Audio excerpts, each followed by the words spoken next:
And welcome back to another episode of the Double Doink Podcast. My name is Brendan Deek. Thank you so much for tuning in today.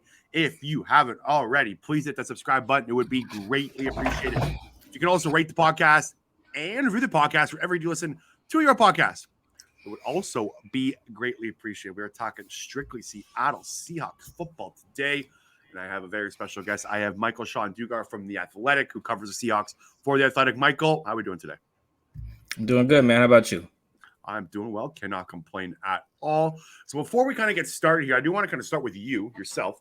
Why don't you kind of just tell the listeners and me, I guess, as well, how you got to where you are today? How did you become a beat writer for The Athletic for the Seattle Seahawks? Kind of walk me across your journey here. Well, in college, I worked for the student newspaper at Washington State. It was called the Daily Evergreen. Started off covering swimming for the student paper. That was my first ever beat. Moved on up to the ranks. Eventually, I was the sports editor for like a year or 2 semesters is how they kind of look at it there. I think I may have edited one summer session as well. Graduated and got a job at the Moscow Pullman Daily News as a page designer, a nightly page designer. And I was writing for this like arts and entertainment magazine that they had like within the paper called Inland 360. And it wasn't sports at all, if you notice. What kind of content was that? Oh, it was stuff not in my wheelhouse at all. Really, it was like if a poet was in town at one of the local coffee shops, and I had to like do the advance or attend the thing and write the story about them. There's a lot of musicians that come through Northern Idaho, Lewiston area. I was doing features on just nothing sports. Like I said, just arts and entertainment, poets, musicians. A lot of bands. I only did the job for like 3-4 months before I got promoted to sports editor of that paper. And I was a sports editor and covering high school sports. I think I had about 10 schools. I had about 6 high schools I was responsible for in the University of Idaho athletics. Idaho football, Idaho basketball, men's and women's, track, soccer, all that stuff. And I had a partner / subordinate who did all the Washington State stuff and about 3-4 high schools on the border of Washington, because Idaho and Washington are real close to each other. Like the Washington State and the University of Idaho, about 8 miles. Okay. They're so close that I actually lived in Pullman, Washington while working in Moscow, Idaho. Like they're that close, like 8-9 miles to work. So I think I started as the sports editor at the D News in 2014, I want to say October 2014. Did that job till about April 2017 before I got hired at the SeattlePI.com to cover the Seahawks. I don't know. Yeah, the PI is still going. Yeah. It used to be like the Seattle Post Intelligencer, and it just kind of shrunk in size over the years, as most publications have, asking fewer people to do more work. Is kind of how the business has gone. And I did that for about a year.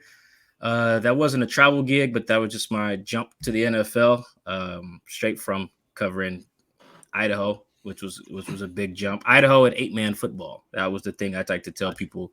I see a lot of kids now. I can call them kids because I turned 30 in July. A lot of kids now will jump straight from like covering their college school to like then covering college, or then covering straight to the pros or the NBA or the MLB. And it's like, man, I wish everyone got their hands dirty like I did covering 8-man football, mushed into some press box, in the middle of nowhere where there is no service. You got to drive 30 minutes just to have a place to file.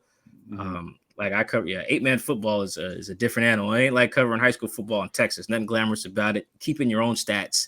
Ain't no press box. Might not even be parking really there. You just on the gravel next to the parents. I covered volleyball, wrestling, high school swimming, everything small town. I'm pretty sure I should go back and look. I'm pretty sure I covered an 8-man football game with Leighton Vander Esch in it. Interesting. He's from a town called Salmon River. It's a really small town, like classic small town Idaho joint. I'm talking like one sheriff, one bar, no stoplights, and if you're driving from northern Idaho down to southern Idaho where like Boise is, Salmon River is where the time changes because the bottom half of Idaho is mountain, top's Pacific. That's kind of how I remember where that excuse me, where Leighton's from, because it's really small. He's got to be the richest dude from that town ever. The minute he signed his first contract, but like that's how I covered small town stuff like him. I think I covered the state title game he was in. But anyway, and then I did the PI job for a year covering the Seahawks. The first year they missed the playoffs in the Russ era in 2017, when the Legion of Boom kind of fell apart. And then when the Athletic came around to Seattle, they had already started on the Mariners about March 2018. They already had Seattle Sounders guy. His name was Matt. Shout out to the homie Matt. And then they needed to start they needed to expand. So they hired my man Steve Cohen, who used to work with me at the PI. I replaced Steve at the PI. Okay. That's how I got the job. Steve moved into news/general assignment stuff, and then they hired me to be the new sports guy. Steve stayed on with me for a year. Then Steve bounced to go cover the Athletic, and that was at the time when the Athletic had city site managers. You know what I mean? All right, you're in charge of the New York site, Dave. Dave, hire me a Jets guy, hire me a Giants guy, hire me Yankees, Mets, whatever. So for Steve, it was like, hey, you run Seattle. You give me a Huskies guy, I need a Seahawks guy, and I need I'm missing something. Maybe Storm. I can't remember. But it was like, hey, get your staff together on some Avengers type of shit, So he was like, all right, I know this guy named Mike. He covers the Seahawks. Let's bring him on. And that was in May 2018. And boom, here I am. There you go, man. That's an awesome journey. Did you grow up a Seahawks fan? I grew up in Seattle. I'm from here, but I wasn't diehard Seahawks. I was more Sonics. I'll put it that way. Okay. I grew up playing basketball. I've never played football before. I don't even know how to put pads on. But I love the game, and I'm around it a lot. Play flag football on the weekends. But I grew up more Sonics. My dad was a big basketball guy.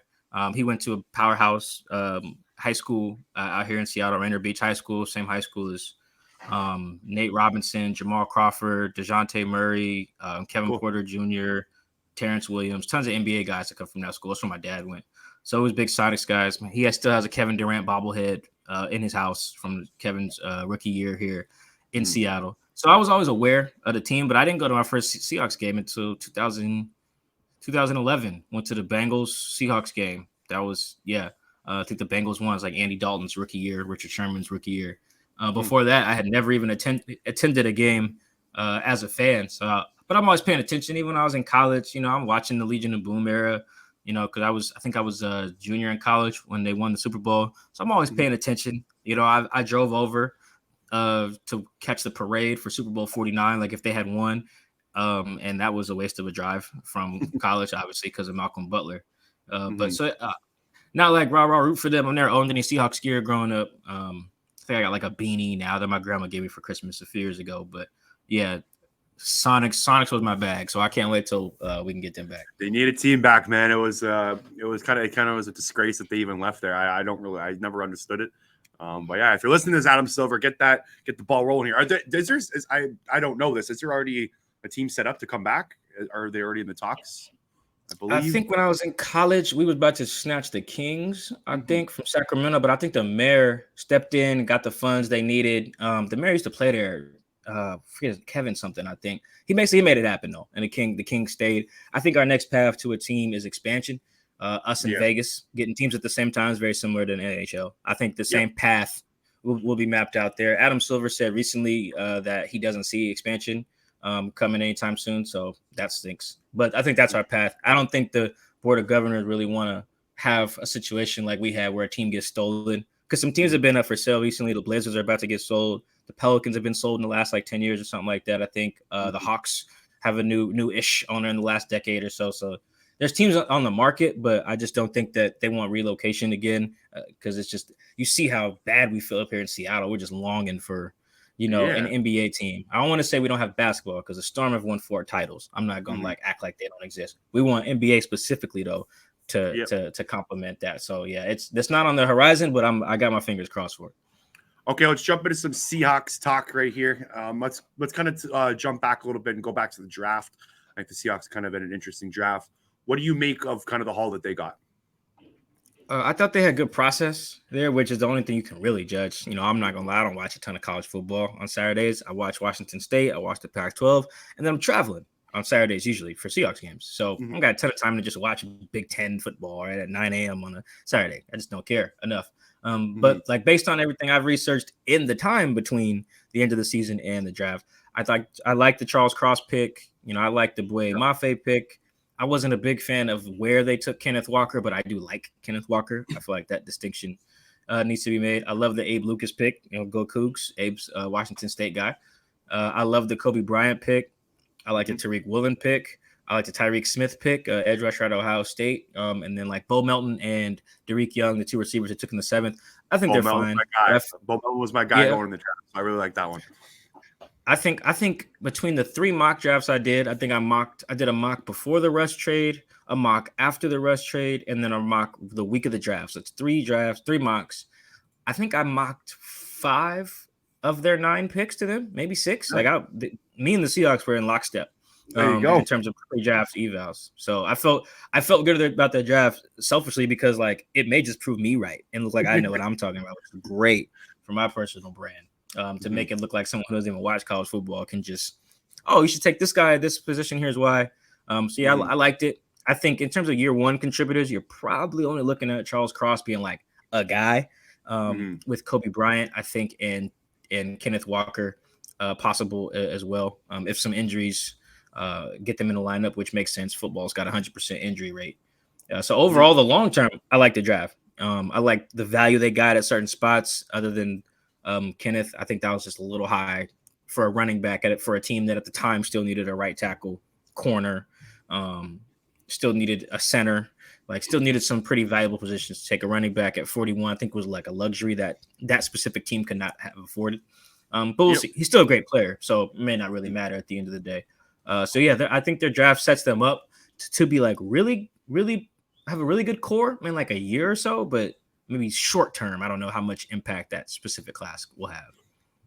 Yeah, the Kenneth Walker pick is interesting. Like he's such a great player, but again, at 41, it might have been a little too high. But I was doing some kind of research on like how good the Seahawks were last year and some just like analytic numbers.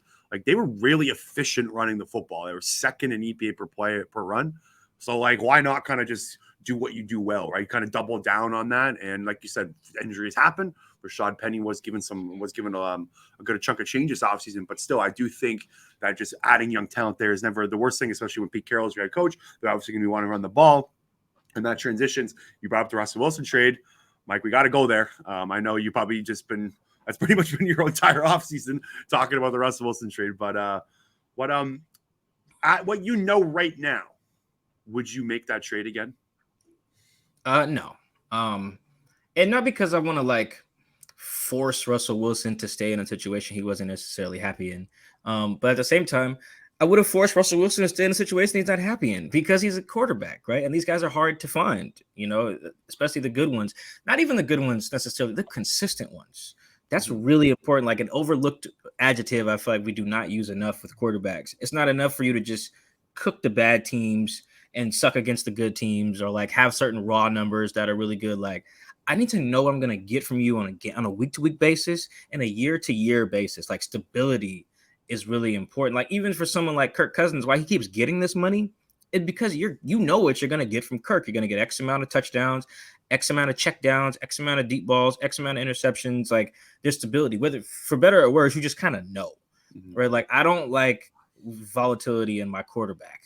That's why like someone like Jameis he wasn't getting a starting job after the Bucks because it was like, yo, dude, like we don't know if you're going to throw 3 touchdowns or 3 picks today or both. We just can't really afford that. So like I wouldn't have pulled the trigger on the trade this year for that reason. And then the second reason I wouldn't have done it is because if you're going to get rid of any player, this is kind of my philosophy on this. You get rid of any player, I want a direct path to a replacement from whether it be at the draft or free agency or just we have a backup in waiting. Sometimes it's a natural transition in that regard. And they didn't have that. They didn't have any of those things. They didn't have a direct path in free agency. They didn't have a direct path in the draft. They didn't have a direct. They didn't have a guy in waiting. They didn't have any of that. They just got rid of the guy. They didn't even save any money doing it. I was actually thinking about that this morning before we hopped on. I was like, they netted like $1 million in cap space by trading Russell. That's like it because they took on Shelby Harris's contract and he's like for like $7.5 million for this year. Drew Lock's like another 1 point something. And then Noah Fant is something similar. So the $11 million that you theoretically saved for Russ, you basically ate it on the 3 guys you got back. So you save no money either getting rid of Russ, or at least not this year. Next year, obviously, you don't have a quarterback on the books, but then you don't have a quarterback. So you didn't save any money. You don't have a direct line to a replacement, and you did it at the time when the quarterback class is purported to not be as strong as it will be next year. Russ had 2 years on his deal, not 1. So you could easily have just played it out. He wasn't going to hold out. I know that for a fact. He wasn't going to do this Kyler Murray stuff where you don't report. He'd have been there at OTAs, mini camps, and if they had invented another thing that Russell needed to show up for, he would have shown up. Right? He would have shown up for everything, played well, put a smile on, thrown a lot of touchdowns. I'm very confident in that. So yeah, I would have just traded him next March or whatever, February. Taken a guy high in the draft. The price would have been about the same because the market is not necessarily controlled by how many teams are quarterback needy. It's how many teams Russ allows to bid on him. So the market will stay the same even a year from now, just because Russ controls it so much. Because you see a lot of people tell me, Mike, we wouldn't have got as much. It's like, well, no, you're trading for a quarterback, right? Like Stafford had made like 1 Pro Bowl in his life, and a team gave like 2 firsts for him. Russ has made 9 of 10. He's got a Super Bowl. Like teams will give you 2 firsts for him, guys. I'm pretty sure. Yep. But even then, it's all about how many teams Russ allows to bid on him. Like this year, I think Washington and Philly wanted to bid on him, and Russ and his agent, and they shut it down. So boom, so you suppress the market. Would have been the same situation next year. So if this year you can get 2 firsts and 2 twos, next year you can get 2 firsts and 2 twos. In my mind, especially if Russ plays better in 2022, which I think he will. So that's all reasons why I wouldn't. It's not just like I miss Russell or like he's great for business for my job, which he is. Just from a team building standpoint, I just think that they pulled the trigger on that way too early. And I think we're going to see how problematic that's going to prove to be in 2022. Yep. So I was on 97.1 The Fan in Cincinnati, Ohio, when the trade happened. And the question 5 minutes I got before was, do you think the Seahawks are going to trade Russell Wilson? And I said, there's no chance. Live on air. 5 minutes later, he got traded. Man, on live video. It was brutal. I still think about it. It was really funny. But I didn't expect it to happen. I thought all the comments that the Seahawks brass made, John Schneider, Pete Carroll, it didn't seem like that's the way they were going. And then it kind of just came out of the blue. You brought up the cap situation, which I think is really interesting with this team. I was looking at their books yesterday. If you look at their 2023 books, it's literally a clean slate. They can cut Tyler Lockett, they can cut Jamal Adams, they can cut Gabe Jackson, Nwosu, they can cut. There's literally no one that they're locked into right now after 2023, post June 1st. I'm assuming Charles Cross, I guess, they're their first round pick, but besides him, it's very clean. And DK Metcalf, I'm assuming that contract's coming, which I wanted to ask you, how close are the Seahawks to a DK Metcalf extension? I don't know if I can say how close or far away they are. I just think that the Seahawks are kind of just staying on schedule. They usually do these type of deals around July 31st, whatever the last day of camp or last day before camp is, usually maybe in August. They've just done so many of them that I don't even worry about what the fact that we haven't really heard anything. Jamal Adams, Dwayne Brown, Tyler Lockett in 2017. Justin Britt, Tyler was 2018, but yeah, Justin Britt, Cam Chancellor, Russell Wilson, Bobby Wagner. I'm naming guys who all got deals in August. Okay. And that's just kind of their schedule. Hey, we'll do the draft first, handle that. OTAs, minicamp, give everybody a break, go party for July. Don't get arrested. Show up to camp in shape, and we'll pay the guys we need to pay. So I think that's the same schedule they're going to be on with DK. DK's situation is a little unique just because his agent reps all of the good receivers. Torrey Dandy, I think is the last name. He reps. So did he just do is that the AJ Brown contract and all these big contracts? Yeah, he's got if I remember off the top of my head, I think he's got Mike Williams, Hollywood, AJ, Debo, and DK. This dude is going to money this offseason. Hey, good for him. He's definitely going to this offseason. He's going to buy a private island after all those deals hit. It's ridiculous. Yeah. So he knows the market. He knows how the game goes. Hey, I just got my client AJ this, or if Debo gets paid first, boom, how that's going to go. He just he's in such control in such a unique way. I haven't really seen one guy other than maybe the year David Mulligetta at Athletes First got all those safeties paid. It was Landon Collins, Earl Thomas. I think Kevin Byard, one more, like he just got everybody paid at one time. Other than that, I really haven't seen one guy dominate any one position group in that way. So I think he'll get paid. I think if they don't pay him at the end of the year or at the end of the training camp, like by week 1, I don't really see him staying after that. Like, I think the time to lock up an extension is now, because he's about to prove himself to be very valuable, even more so. Like, now he can say, look at these numbers I put up with Russ. Now look at these numbers I put up without Russ. And the numbers are going to be pretty comparable, I think. I think he's going to put up a lot of really good numbers. I think he's going to be really good in the red zone.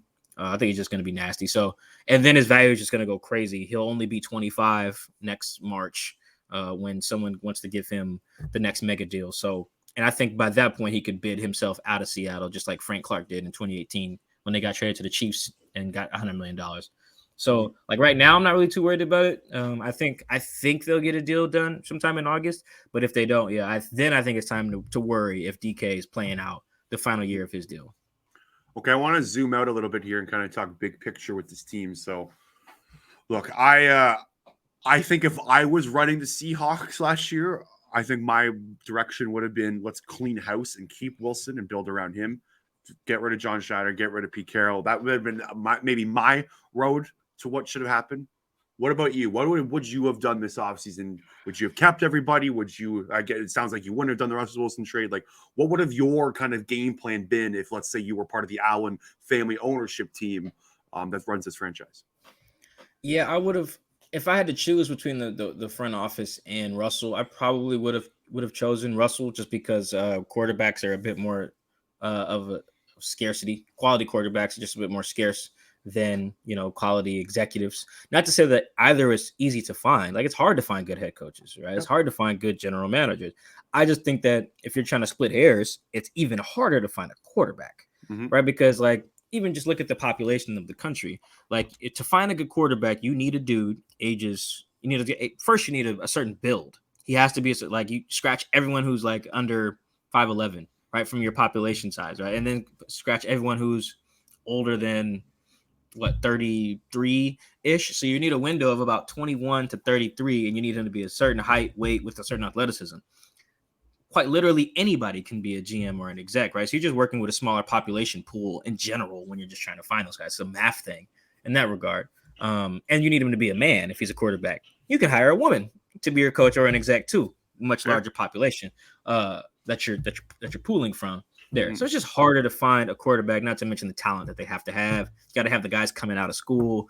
You got to have a certain pick or the certain assets to move up. Like, it's just hard to find a consistent quality quarterback. So if I got one and he's only like 33, well, then I'm going to just keep him and roll the dice on a new coach, a new general manager, maybe a new scouting staff. I would have hit the reset button there. Again, I don't want to say that those guys are easy to replace, but they're easier than finding another Russell. I don't even think they would argue that, honestly, at least not privately. Maybe publicly they would.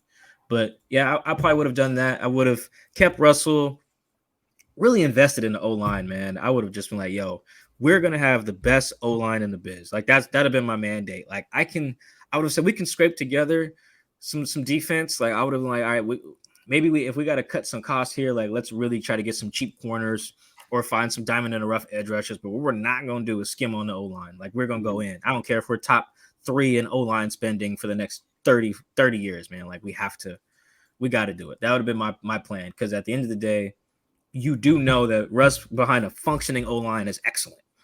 You just know it. And you know, if a good quarterback, an excellent quarterback behind a functioning O-line could take you where you want to go. Yep. That's just the reality of the NFL football. Like, your defense can eventually hold you back if they're a liability.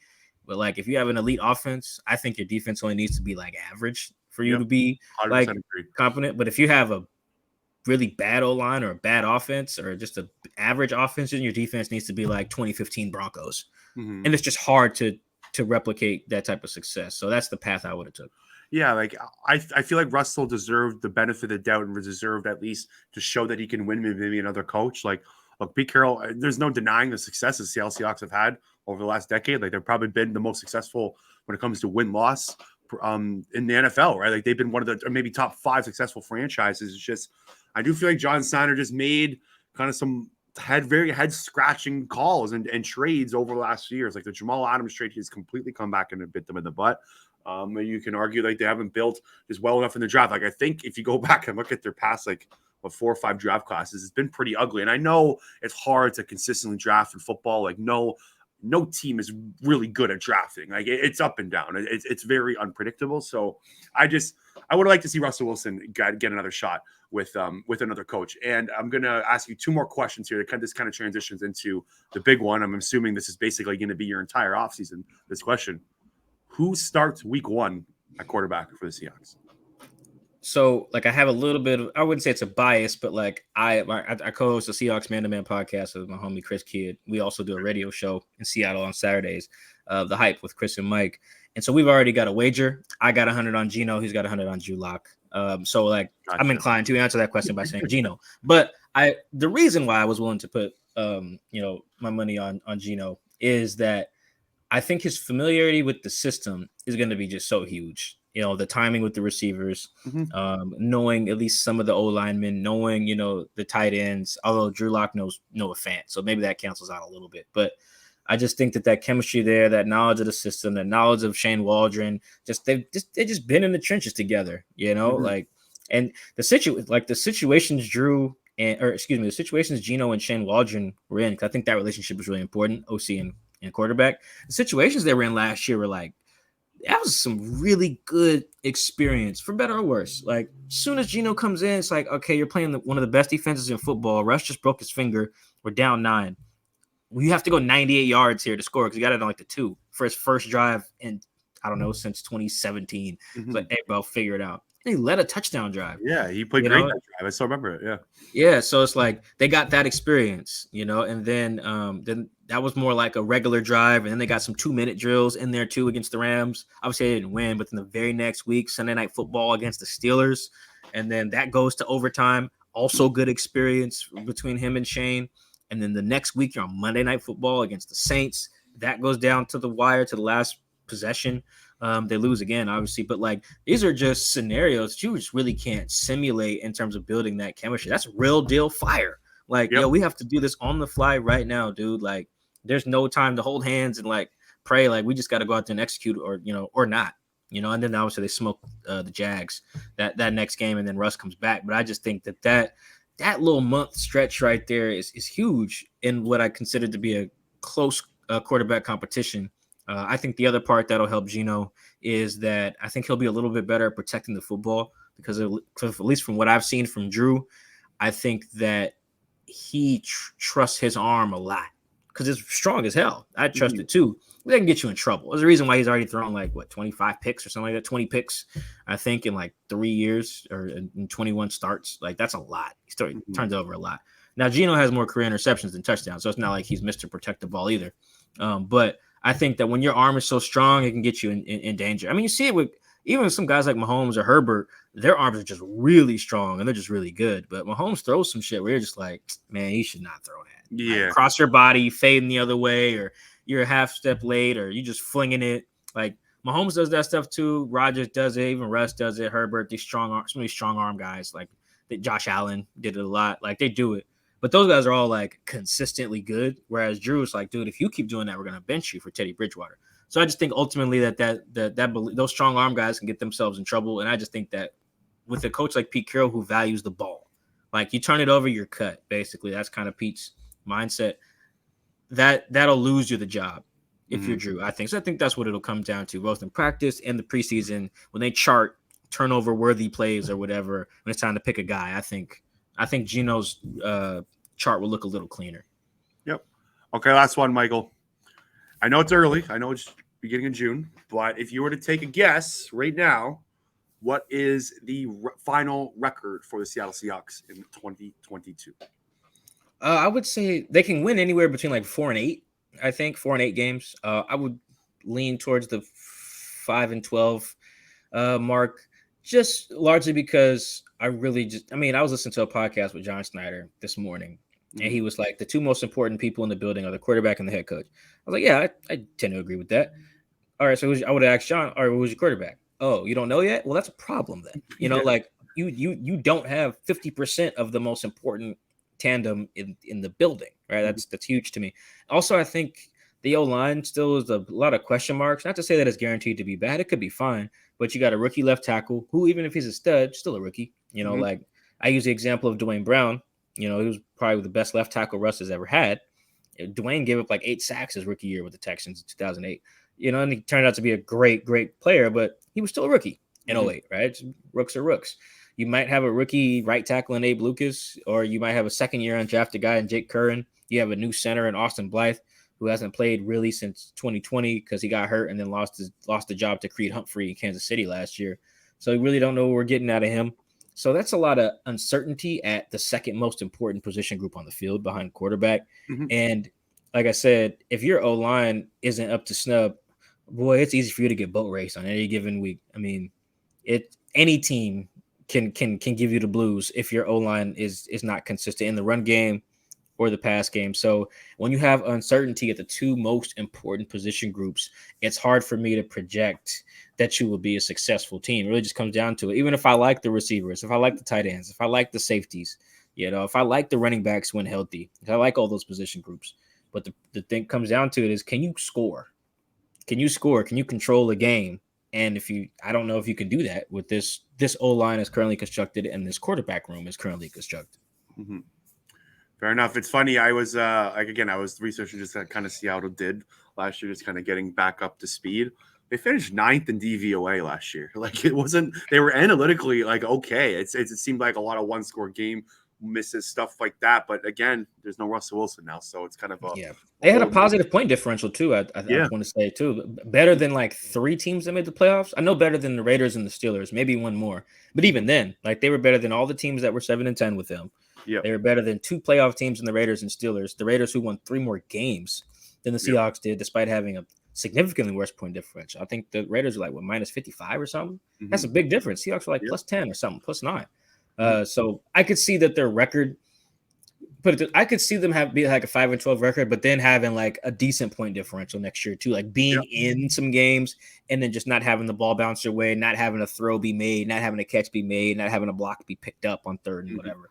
Like I don't think they'll be like embarrassing like the Jags were a lot of last year, or like the Texans have been in some recent season, or even the Jets or the Giants. Like they'll be competitive, but Geno's starts last year showed us if you don't have the guy to make the throws in crunch time, you'll be competitive and lose. That's just kind of that's why Russell was so great. Russell leads the league in fourth quarter comebacks since and game winning drives since he entered the league in 2012. That matters. Exactly. that matters. It's not like a clutch stat necessarily, but like it's no coincidence that he's that good in that particular category. And the Seahawks have had 8 winning seasons with him. Like that stuff matters in a game where the margins are so thin. Michael-Shawn Dugar, writer for The Athletic, Seattle Seahawks writer for The Athletic. Why don't you plug in anything you want the listeners to take a look at before we go? My Twitter at Mike Dugar is probably the best place to get everything because I have my author bio of my author link. Everything I write at The Athletic is in my Twitter bio. You can find where to listen to the Hype with Chris and Mike. That's in my Twitter header.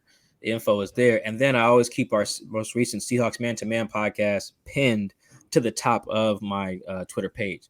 So you can get everything, radio show, stories, and podcasts. All just follow me on Twitter or just go to my Twitter. You don't even have to follow me. I don't care. But that's where you can find everything.